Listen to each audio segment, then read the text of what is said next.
Hope you had a good weekend. Let me just, now that I'm recording, say out loud what I just muttered a second ago. Reminder about the schedule. Today's the last day of Chapter 7. We basically just have one topic left to cover, and then Wednesday we'll review, and then we have a long break because of Easter, and then Wednesday of next week will be Exam 2 over Chapter 6 and 7. So we can talk more about that exam on this Wednesday if you want to. I mean, all we're going to do is review, so I guess that's all we're going to do. Okay, so I wanted to open with, so we're gonna do two things today. So if you want to see the official list, okay, so I want to show you the last two topics of Chapter 7, which are fairly quick: the lag and lead commands or operators or whatever you call these things in SQL. But I also want to show you an example from last time, or that's in the vein of last time, just to show you one more example of kind of building a query from the inside out and sort of subquerying as you go. So I'm going to start in the university database. This is actually question 7 from your homework. So John was asking me about this at the end of class yesterday when nobody else was here. And I thought it would be instructive to look at this together. So this is question 7 from the assignment. So for each department, as determined by the instructor, find the course with the largest total enrollment of students across the entire database. So all I mean by that is this Comp Sci class CS 101 had 7 students in total, but not in the same semester or something. So this 7 doesn't mean all 7 students took this in the same semester, just across the entire time frame. 7 people took that course, and that must have been the most of the Comp Sci department, because that's why it's in this table here. So I want to look at this question, not to like get a homework question out of the way or something, but it's instructive in how you build a query from the inside out. So at the very least, when you first see a question like this, you start asking yourself, I hope you do this every time you see a question. At the very least, you ask, well, what table or tables do I need? And so if we care about enrollment in the university database, oh, sorry, let me close this so it doesn't ding like that every time. It might not have been me, but anyway, okay, so here's the takes table. So as always, you can get the schema up if you want to. But this table has a record of every student who took every course. Anybody agree with that? The only issue is that it has no record of department as determined by instructor, because there's no instructor in here, there's no department in here. But at the very least, this is like the base table you want to work off of, because all you really want to do is you want to tell SQL, like, look, you see that CS 101? That means one person took CS 101, then another one took it. So CS 101 has an enrollment of at least 2, and then CS 101, CS 101 again, so 4, 5, 6, 7. You just want to tell SQL to do that counting.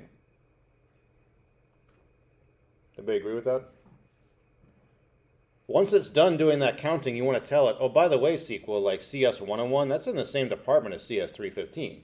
And if you've also been doing this counting for CS 315, you should be able to compare that 7 to whatever the count is for 315. So for 315, there's only one student who took that, 2, okay. So you couldn't technically filter by just CS? Or And like group them together by... That's a good question. In general, you wouldn't want to do that because different departments might have different prefixes within, you know. Mm-hmm. In this case, that would probably be just fine. Okay. So, yeah, go ahead. Can we use group by functions for like a problem like that? Like group the number? As long as you, so the homework says something like, as long as you use some tool from Chapter 7, then yeah, you can also combine it with group by or having or whatever. Would that include like row number or things like that? Yeah, so row number, rank, those are all from Chapter 7. So if you do it with that, you can do that. That's fine. And this question is, I think, complex enough that there's probably a dozen different ways to do it, still involving Chapter 7. So if you found a way to do it that doesn't match what I'm going to do, that's totally fine. As long as it has some sort of partition by or whatever, row number. Whoa, back here. Well, nope. Oh, I got to go all the way back over here. Why is it doing this to me? Right here. What has happened? I don't want this You're anymore. zoomed in. Yeah, I'm zooming in so people can see. How do I get rid of this bottom thing? Oh, I shifted it Yeah. down. How do I undo that? So you're gonna have to close it out. And Oh, restart alright. logging. Okay. I'll be lost. It's fine. Yeah, I think on a PC you don't have to do this nonsense every time you mistakenly move something. Okay, university, sorry. There it is. Okay. Alright, so let's shift this back, zoom back in. Okay, but anyway, all I was saying is this is like the base table you want to work off of. It just doesn't quite have all the information you would need in general about department and who, like, as determined by instructor. So at the very least, you could say, all right, well, I'm going to start putting that stuff in there. So let me put that stuff in there, and I'm going to abbreviate, just like give aliases to things just so I don't have to type it every time. Oh, and I should also point out that I'm going to be careful about when I say this takes is like the base table, I'm going to left join things to that. Why am I doing that? Because notice the original table has 22 rows in it. Everybody see that? I neither want to expand nor contract that number. I don't want to create duplicates somehow because then I'll be double counting. So I just want to add stuff to this table exactly. I just want to put the instructor in there and their department in there, things like that. I don't want to duplicate rows. So I'm going to left join onto that. Left join. If I want to put the instructor in there, I got to join the teaches table. And these things have the course IDs in common. And to John and Blaine's point, you might be able to get around doing this. I'm just doing it the way that's most natural to me. Oh yeah, so you got to join it up by, every time you join these two tables up, you got to do this obnoxious thing of telling it like, look, it's not just the course ID I want you to glue together. So Bio 101 in the fall is different from Bio 101 in the spring. You know, so every time we join these two tables up, in any of these examples, we do this whole song and dance of like, the semesters have to match up. Like just making sure each individual class is glued together. You're not like over gluing. So by putting all this stuff in here, I'm saying when you glue these tables together, why can't I? Well, let me scroll. Okay. When I put these two tables together, it's not just the course ID I want to glue on. Like CS 101 in the fall is different from CS 101 in the spring. So I want to combine things if and only if they truly match up. Same course ID, same section, same semester, same year. So this is the standard way we've been gluing those two tables together. And then if you want the instructor's department name, you got to put that in there.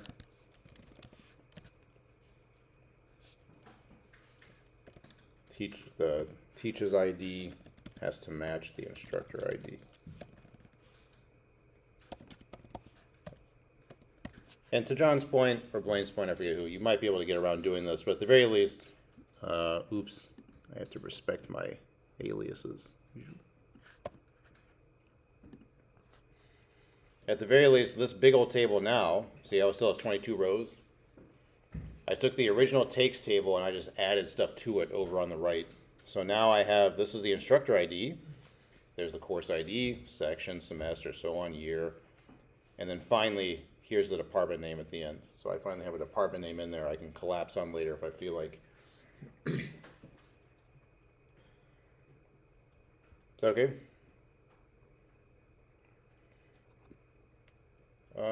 I'm curious to see, John, if you did a group by or something, how you got this going, but, you know, so you don't, again, you don't have to match exactly what I'm doing, but. I basically just group by at the end of that.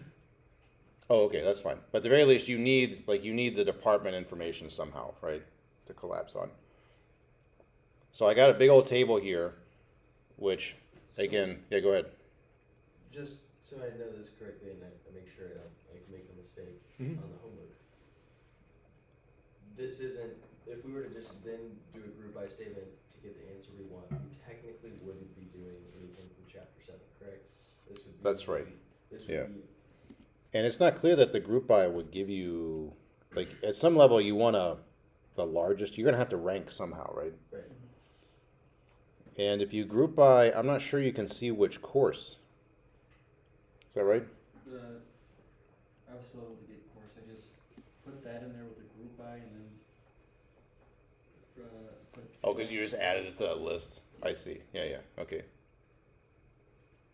so that's like the tough thing is I don't wanna do a whole bunch of Yeah, yeah, right. problems and then do them, cause then it would technically be wrong, right, cause you want us to do. Yeah, I understand. Yeah, yeah. Well, let me put it this way. Suppose you wanted the second largest or third largest. Now suddenly group by is not going to help at all, you know? So I guess all I'm saying is we should do something respecting chapter 7 that could be generalized or something. But anyway, since we're here, let's just think about it chapter 7 wise. Okay. So anyway, once you got this big old table going, all you now want to do is say, all right, I have all the information I need because I have department name. I now need to somehow tell it, like, hey, CS 101, CS 1, I need to count these, like all these CS 101s need to get counted, and then at some point I have to collapse by department name. So let's think about how to do that using techniques from Friday and Wednesday of last week. So at the very least, what I can start doing now is,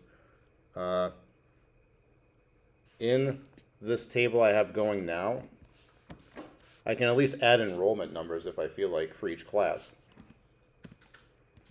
So I can do it like this. Okay. So I want to count from the takes table.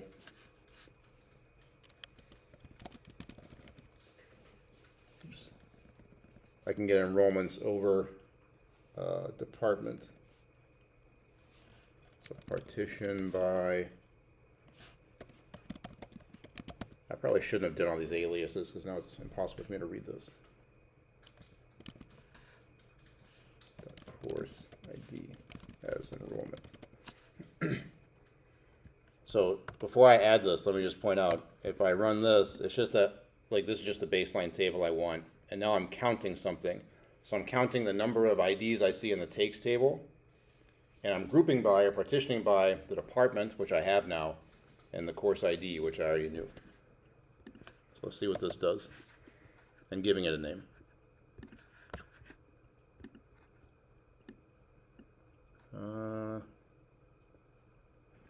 Oh, not count. Count.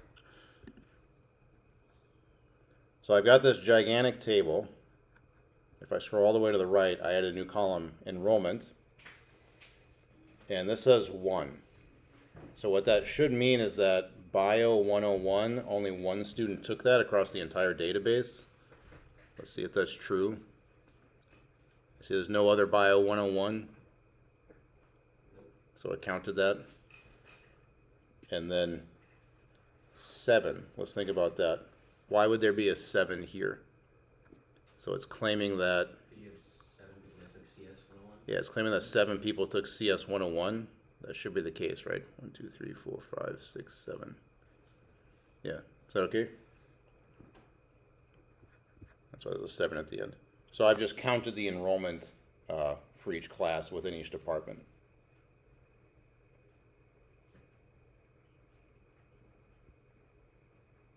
So this is a tiny database, which is why, like a tiny toy database, which is why these numbers are small. Of course, if you were to do this for Jules' database, right, there'd be hundreds of students enrolled across the entire time. So would your last statement just be an order by statement? Yeah, so now we need to, like, within each department, we need to figure out what's biggest, you know. So within biology, let's see, I see a 1 there, I see a 1 there. And that's it. So biology, that 1 is the biggest. Within computer science, I see a 7, but I see a 2, you know. So we need to somehow pluck out the 7 as the biggest. Within music, I just see the 1. Within finance, just the 1. We need to pick those things out.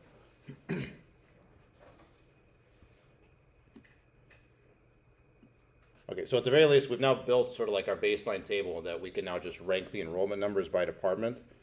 Let me just pause here and ask, is it clear what happened here? Do you recognize this from last week?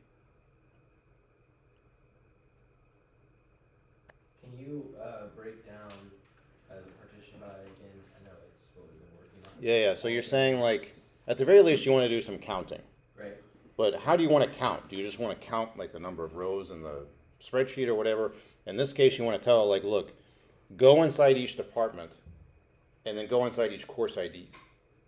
So within computer science, within CS 101, count the number of students who took that. So if you took something like this out, for example, this would just be saying, go within each course and count the number of takes.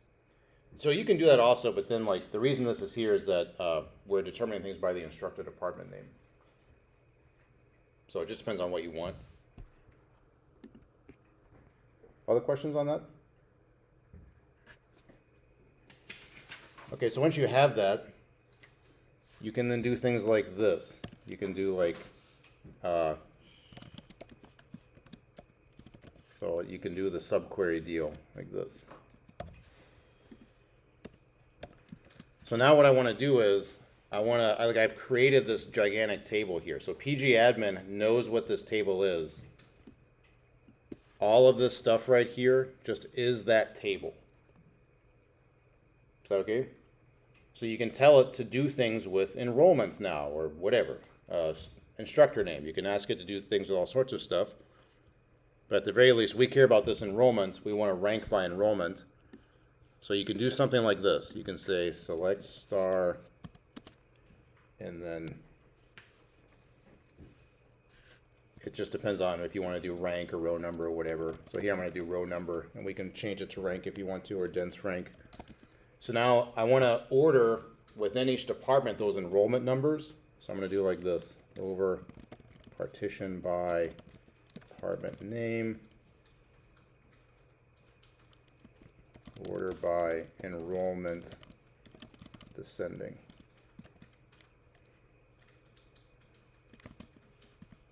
I'll give that a name. Flip.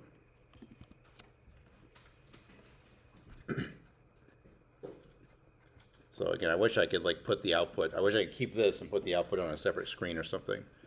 But just to remind ourselves what we're doing, we already built this inner table. That's what's here, right? And then we can say, oh, on that table, I want to group by or partition by the department name and rank the enrollment numbers that I see and just give them row numbers. So this means there'll be no ties. Okay, so if there were courses that were tied with the most, it would break that tie arbitrarily or whatever. If you wanted to keep the tie, you would do a rank. Okay, now let me run this and see what it does. At the very end, it says this. It says, okay, enrollment rank 1, 2. Why did it do that? Where are those 1 and 2 coming from? You use the row number, it's just will send down 1, 2, 3. Yeah, right. So I have to keep scrolling. But this is Bio 101 versus Bio 301, right? In this database, there's just one student per class. And as John just said, the row number breaks the tie, you know. So it's going to tell you that Bio 101 is the top ranked and Bio whatever the other one was. If you don't like that, you can do this. Now Bio 101 and Bio 301 are tied. This is CS 101, it's ranked first, and then there are so many hits that by the time you get to the second ranked one, it ranks at 8th. If you don't like that, you can do dense rank. It's mad that I didn't specify in that dense rank over partition by that line 1. It's mad at me for the department underscore name. I didn't give it. It says syntax error or near department name. Almost like I was supposed to tell it where it came from. You know, like here we have I dot underscore name. Up there we just have. Yes, you have to match the syntax. So you're missing this parenthesis here. Oh, Yeah, over is always expecting a parenthesis afterwards. okay.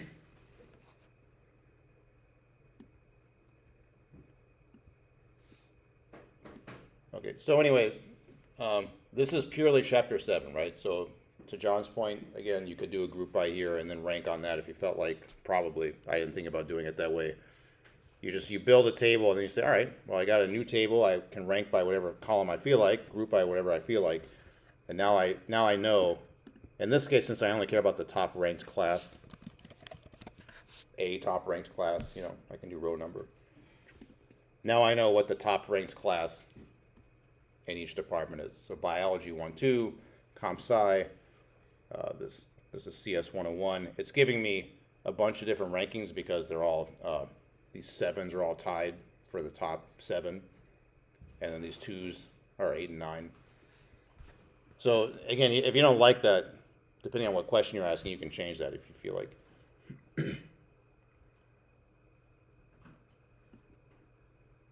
Questions on that?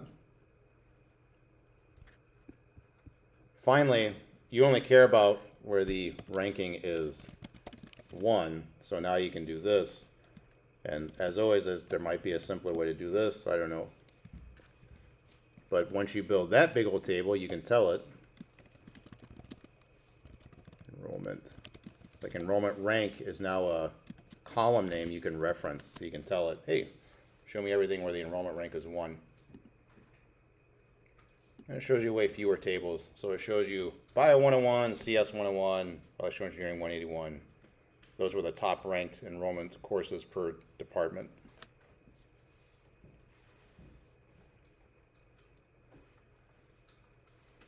Now there's a slight wrinkle in this problem I want to talk about to finish up. But questions on that? So group by here might be more elegant, but this is pure chapter 7.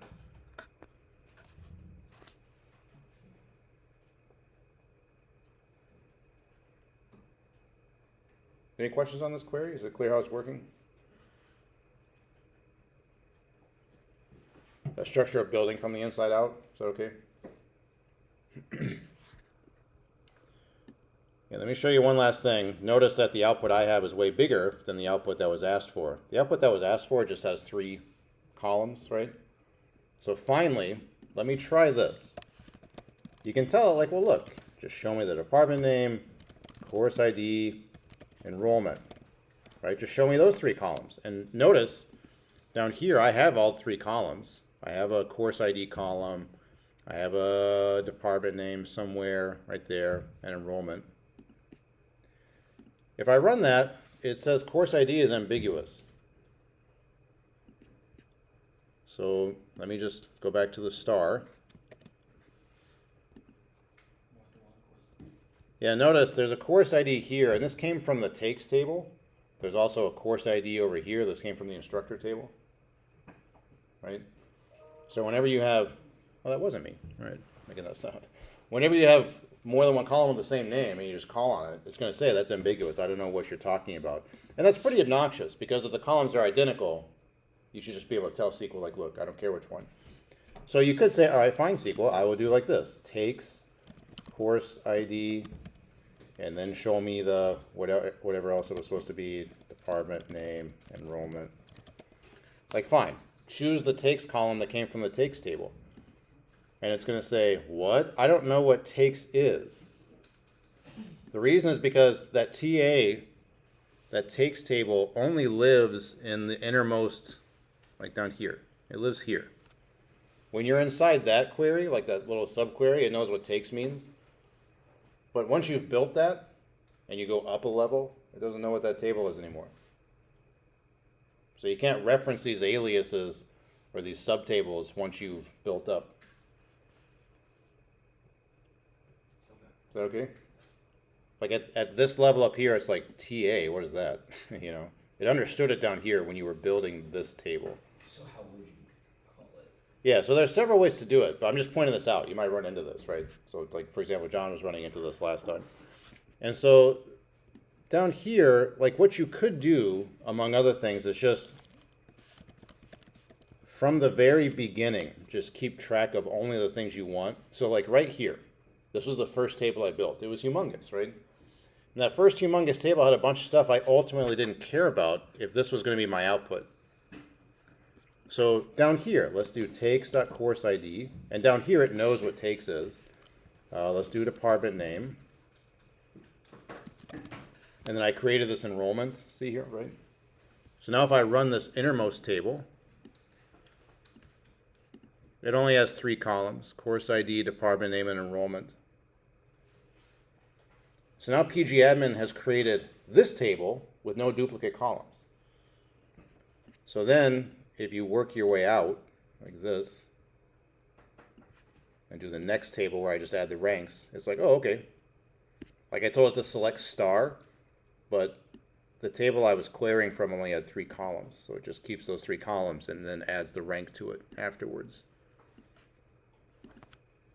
So here's the table I've built at like the middle level where I've ranked things. And see here, there's no ambiguity. Course, department, enrollment, rank. And so now back up here, if I run the whole thing, it's not mad anymore about that course ID. Not ambiguous anymore. So my only point here is, in this innermost table, you could just keep what you want from it and then select star as you go up. Like here I could select star if I felt like, although I guess that keeps a column I don't care about. Right, it keeps the enrollment rank. Did I want that? Yeah, I didn't want the enrollment rank, so that's why I just chose course ID, department name. Anyway, so you do have to be careful when you're going from an inner table up to a bigger table. Does that make sense? Why it's not mad here, but it was mad before?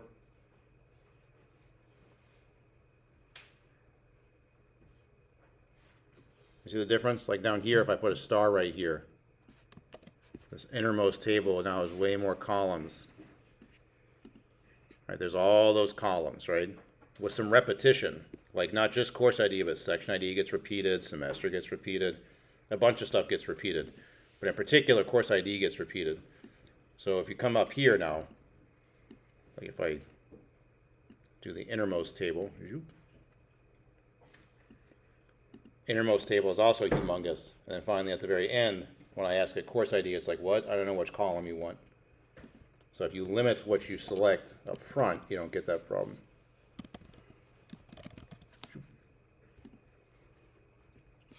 Oh, now of course it's mad. Oh, here it's ambiguous, yeah. It takes.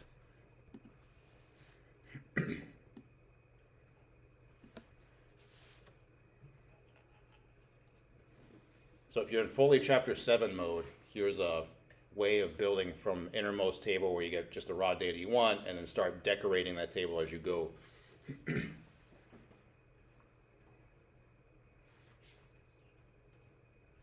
that clear? Not clear? Was that exercise useful? Can I see your output?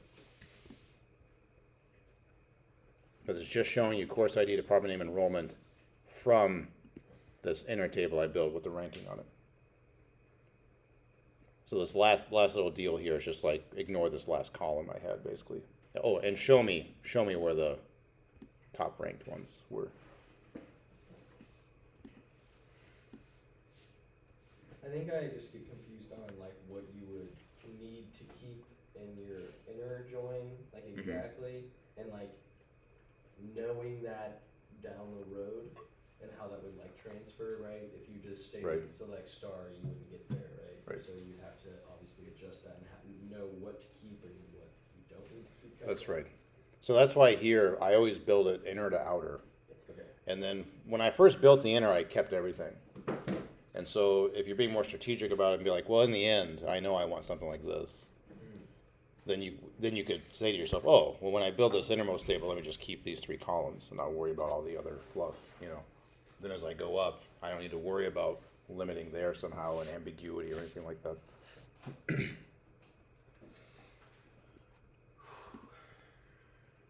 Other questions on that?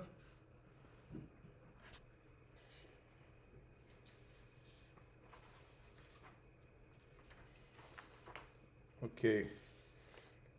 So that took me longer than I thought it would, which is all right. Let me quickly, I reset everything, so I have to go back to the farmer's market database to show you those last couple of things real quick, lag and lead.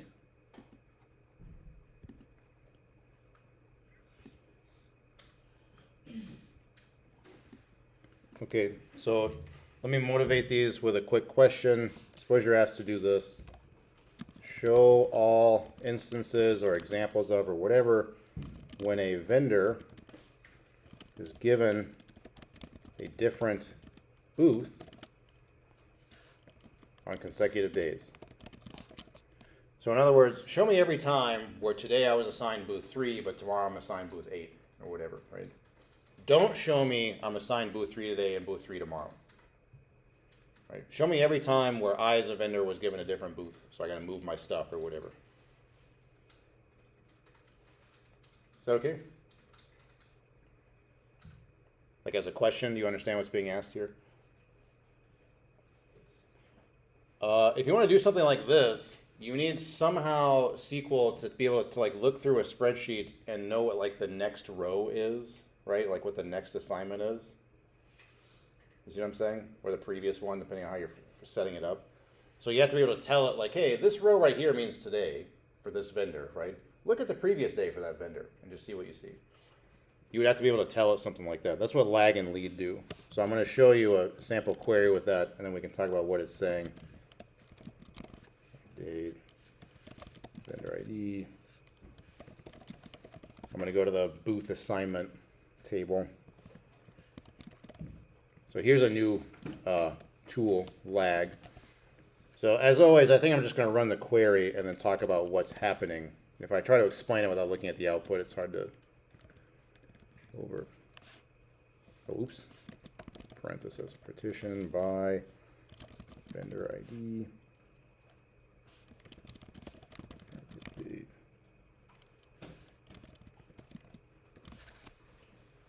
Okay, so again, this is all new. It doesn't make any sense, but once we run the output, we'll talk about what this means.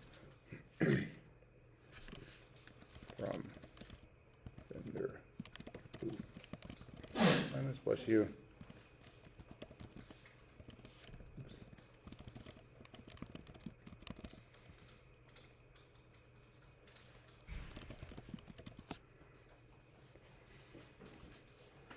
Okay.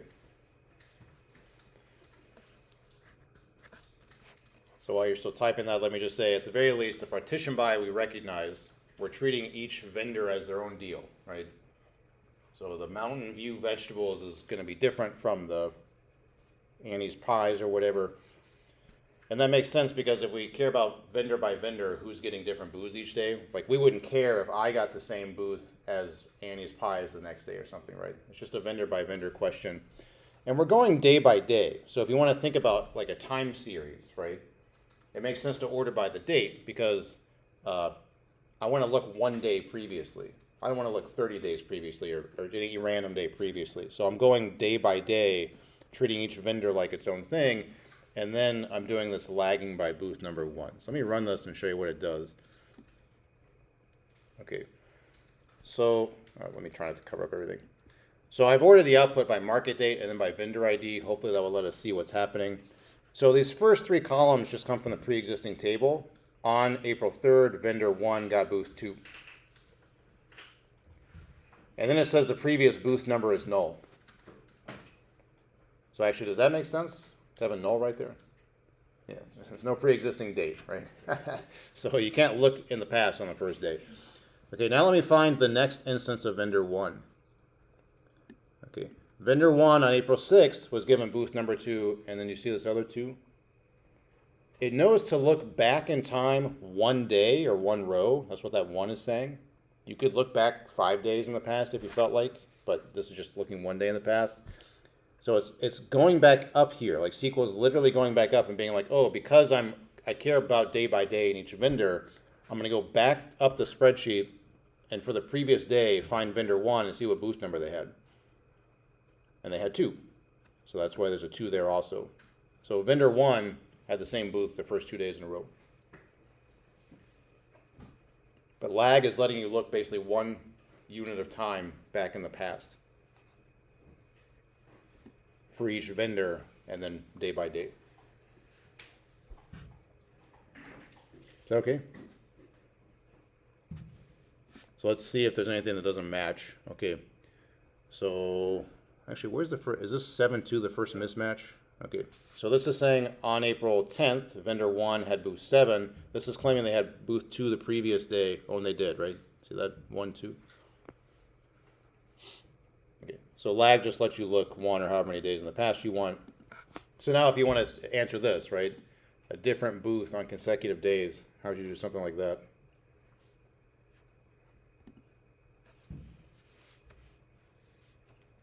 So I want you to show, basically I want you to show every row of the spreadsheet. I want you to show it to me if these two numbers don't match, you know. So you should just say booth number doesn't equal where booth number doesn't equal previous booth number. Yeah, so you can, that's certainly in English what you want to do, you're right. So let's see if it does that. Not equal previous booth number. And some SQL compilers, I think, will just let you do that. But we always run into this issue where, like, in English, this makes perfect sense, and based on what we've done above, this makes perfect sense. But you can't, in pgadmin anyway, in my pgadmin, you can't reference these aliases like that. So instead, you got to do this really obnoxious thing where you say, all right, fine, SQL, or pgadmin, build this inner table where you know what everything means.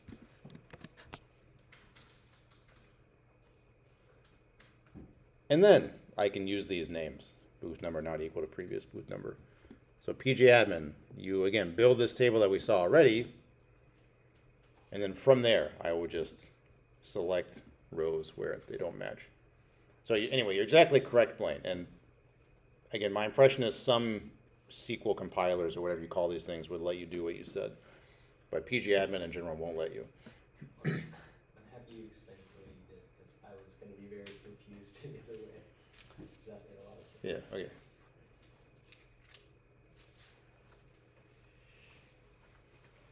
Is that okay? You can also, by the way, since we're running a little short on time, I'm not going to show you any examples of this, but lag lets you look 1 day in the past, or X days in the past. What do you think lead does? Future. Yeah, it just lets you look in the future. So lead probably would also let you answer a question like this, with the slight wrinkle that now actually if I run this, before these were all null right here. See how they're not null anymore? Why is that? Anything that's different, because null is different. Oh, I see. Sorry. This is the inner table here, right? So if I had a lag right here, like before I filter. Oh, because there's no data in which they'll be towards the end. Yeah, right. Yeah. If I'm looking into the future, I can do that on the first day, right? So yeah, you'd see nulls at the very end.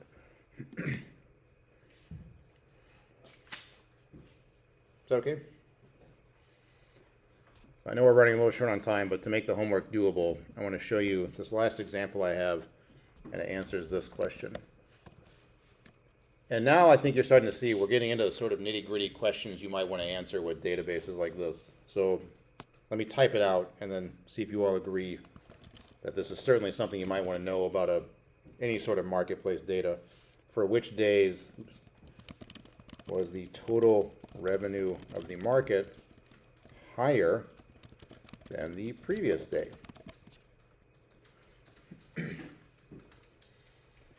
So on which days did the market do better than the day before? Can we see the like little spikes in revenue, you know? On the flip side, this is basically asking, can we detect which days are kind of bad for whatever reason? Like maybe you could correlate that with weather, because we have these rain flags, you know, things like that. But for now, we're just going to answer this question. Can you find for me the days where the overall market did better than the day before? Is that okay? So can you already see why a lag might be useful here? You're looking 1 day in the past, you know. So anytime you want to do that, or 1 day in the future, you're going to use a lag or a lead. Okay, so let's think about how you would construct this. So at the very least, like any of these problems, I would again construct from the bottom up. So I would say to myself, I care about the days. I care about the revenue. So revenue is always this. Revenue from the marketplace's perspective. This is the cost to the customers, right? So at the very least, I need per day to just get how much money there was at the market. And so to do that, you don't need anything particularly fancy. You just need chapter 6. So this is something, like if I just asked you each day, show me how much money the market made. That may have been a homework question for the last chapter. I don't remember, but it could have been. Because it's just like this. Here's how much money the market brought in per day. And notice this isn't stratified by vendor or anything like that. You could, of course, like partition by the vendors, but this isn't asking you to, or group by the vendors. We don't care about vendor by vendor, just for the entire market, the market brought in $475 in raw sales on April 3rd. Is that okay? So what we now need to think about is like, okay, well this 475 is less than this 549.50. So this 549.50 is a check mark for this question, right? April 6th did better than the previous day, April 3rd. April 10th did not though, right? So that's not a check mark. Then April 13th, we shouldn't show that, but April 17th we should show, right? So we have to somehow compare today to the previous day. And there are probably a lot of ways you can do that. But yeah, go ahead. Add a lagging and do something similar as last time, but where whose number is greater than the lagging, or? Yeah, right. So let's try to implement exactly what John just said. So let's put a lag in.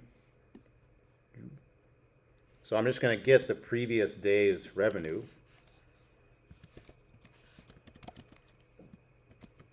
And I'm going day by day, so just like before, order by market date as previous. You can call these things whatever you want, but I'm trying to be descriptive. But yeah, to John's point, you can just add in a lag. So like April 3rd, we should have a null value over here because there's no previous day. But April 6th, we can put that 475 there. Then April 10th, we can put that 549.50 there. So we have the two numbers side by side that we can compare. So I think if I run this, it does that. And again, I want to emphasize this 1 is not set in stone. You can put whatever number you want there. It's going to look that many time units back in the past. We're just doing 1 day previous, which is why there's a 1 there. But it's not like you always have to have a 1 there.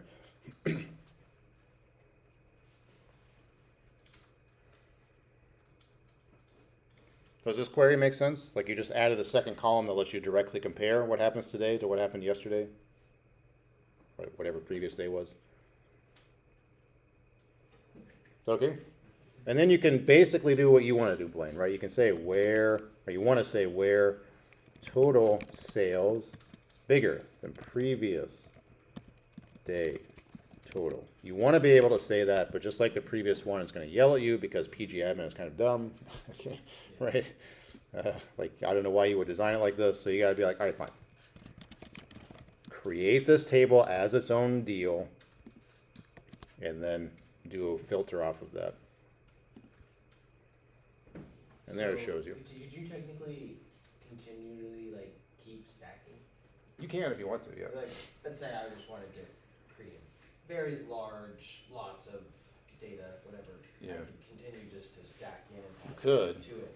Yeah, no, I haven't seen that beyond like level 3 like I've been doing, because eventually, and we'll get to this later in the book, you want to just at some point say, look, at least one of these tables is important enough, I should just create it, give it a name, save it, right, whatever, and then not have to keep stacking, right? Just reference that new table I built without this stacking thing. So there are ways around this, but yeah, you technically could just do this forever, like the infinite stack of turtles or something, right? You keep doing. But in practice, that's seen as, my impression is seen as sloppy or something, right? Like you should redo your query if it requires all this. Is that okay? Let me ask you this. It'll be the final question for today, and then we have time, we can do some problems. Which market date had the single biggest drop in revenue from the previous day? So let me actually take this where off for a second. Go back to this.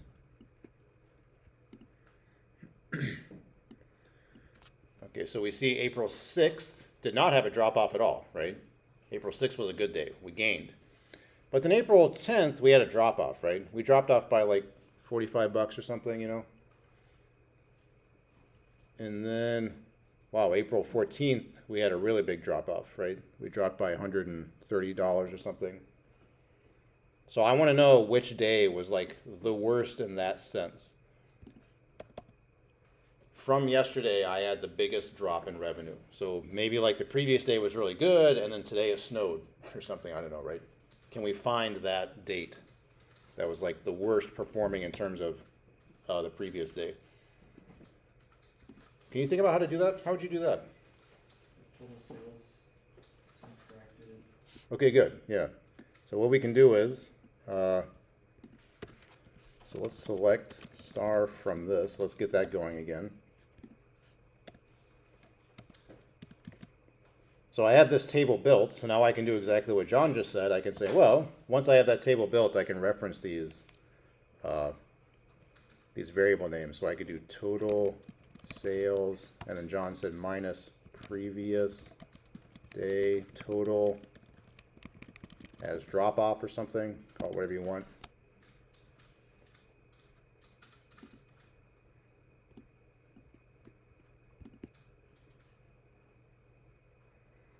So we have to be a little careful what these numbers mean. A positive number is good here, right? That means we gain money.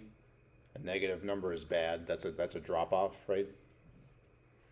So we can create a table where we have the drop off recorded. And then if you want like the single worst day, how would you get that? You have to rank it, or you could technically do a rank. Well, you just wanted one. Well, that's one thing you could do, sure, yeah. Yeah, you just want the worst day. Do a mix? Yeah, you want to do although that would give you the best day, is that right? That would show you like, yeah, you just want the minimum of these numbers, right? So you can do that if you want to, like this. And actually, just so we have it, let me do what Blaine suggested, why not? But you could also do a min if you felt like. Just so we have one more example, one last example of a chapter 7 thing. By drop off. Either way, you're going to query from this table here. So let me make all Does this. it normally let you use total sales and previous day total and just like subtraction? It does, simply because like you already made this table Oh, right it's here. outside. Yeah, right, yeah. But you're right, as I've complained about many times, PG Admin should just let you do that. Why doesn't it just let you do that? But it is what it is. But anyway, so you can rank these drop off numbers from smallest to biggest, and if you do that, oh, and here I should.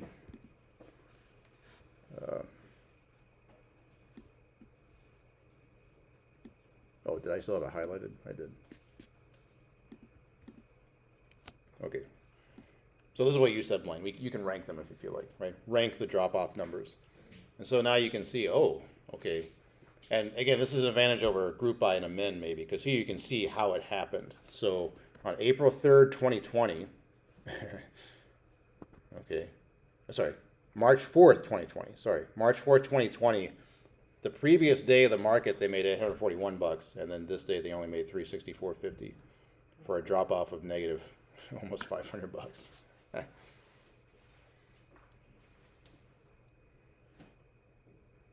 Does anybody know why this makes sense, actually? This maybe isn't so depressing for March 4th, 2020. Why does it actually make sense for that date to see a huge drop-off? Isn't it like lockdown?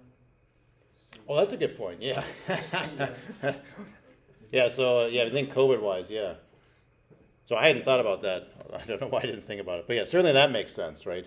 Also, though, let me just point out, March 4th, 2020, that's the first date of it's the opening of the new market.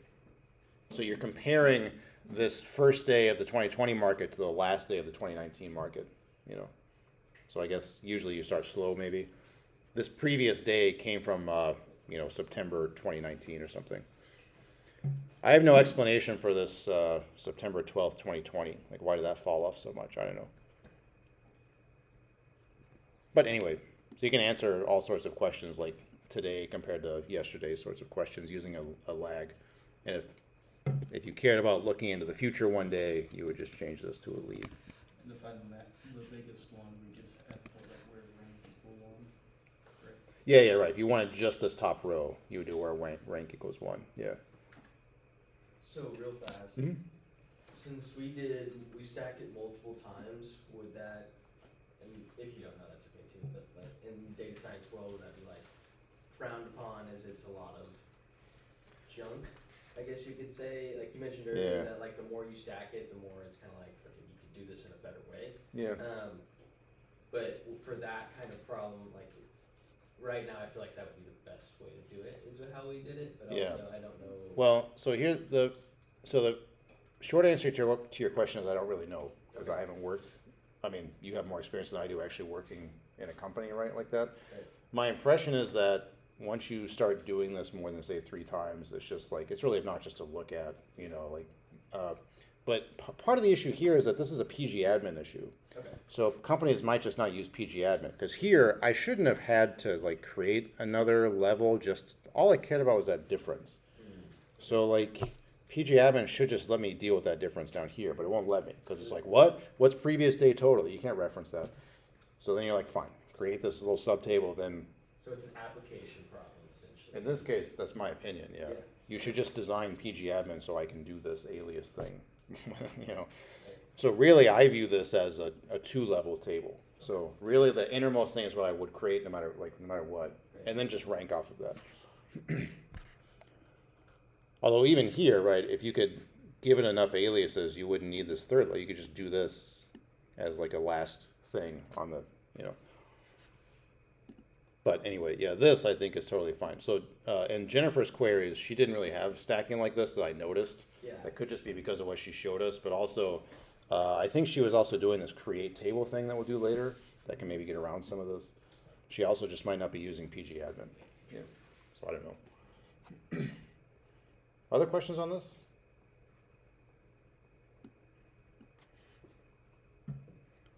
All right, so I apologize. I was hoping to finish like 20 minutes ago, but it is what it is. When you're looking at the problems now, you have the tools to do all of them. If you're looking for like keywords for a lag and lead kind of problem, let's see. Okay. So leads a day ahead, lags a day before. Yeah. X days ahead or X days before. So just look at like 15 or 16, for example. Do you see why these were written? Like what is 15?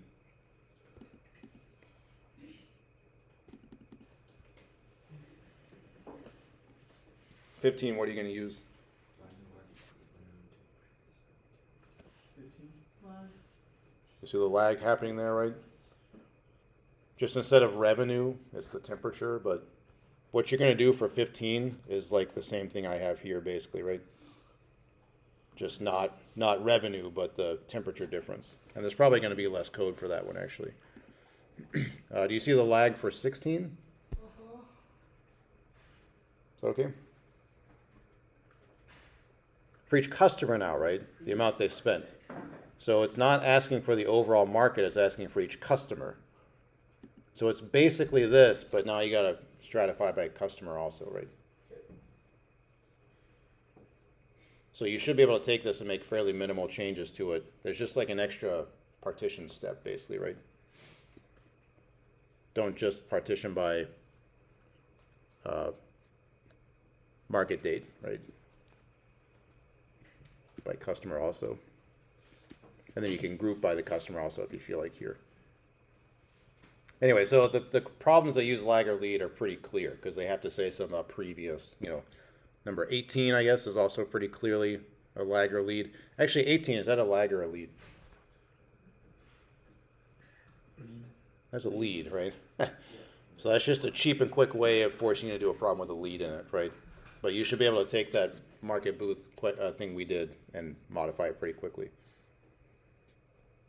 Okay, so do the lag and lead stuff make sense? Okay, sorry, so I was hoping to have like half an hour to do problems, but we have maybe 5 minutes if you want to.